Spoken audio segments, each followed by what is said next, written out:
Далее, да, что еще стоит упомянуть из последних событий, которые происходят непосредственно в Совлмаш, именно в Зеленограде, да, в самом центре проекта, где находится лаборатория, опытный участок, то есть разработчики, да, чем же они занимаются.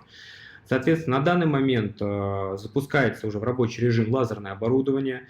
Вы помните, мы об этом много говорили, поскольку лазерное оборудование достаточно важное, и это последняя часть всего этого процесса, который замыкает весь процесс выпуска опытных образцов на опытном участке, поэтому без лазерного оборудования делать первый двигатель было нельзя, сейчас уже можно, более того, первые пластины для мотора колеса на нем уже сделаны, и опять-таки отладка продолжается.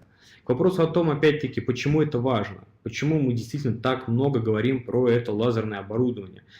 Дмитрий Александрович не просто так сказал, что покупка и установка лазерного оборудования выводит компанию на новый этап. Дело в том, что теперь внутри именно Зеленограда, внутри тех арендованных площадей, которые уже оборудованы, мы можем делать полный цикл проектирования и выпуска опытных образцов конкретного двигателя под заказчика.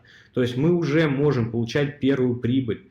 И на данный момент Дмитрий Александрович сказал, что еще под большим вопросом, какие двигатели мы возьмемся первыми, поскольку есть ряд заказчиков, с которыми подписаны договора о намерениях, и кто-то думал, что это все будет происходить там, когда будет Алабышева, когда будет построен инженеринговый центр. Сейчас мы уже можем констатировать, что проект находится в совершенно иной стадии.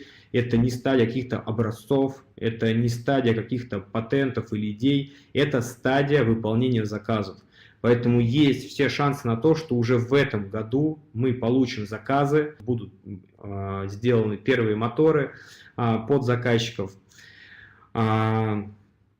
И это, опять-таки, понимаете, это стадия совершенно иная. Это уже стадия, на которой компания начинает получать первую прибыль и рефинансировать ее уже непосредственно в проект. То есть это очень важно, и это отличает компанию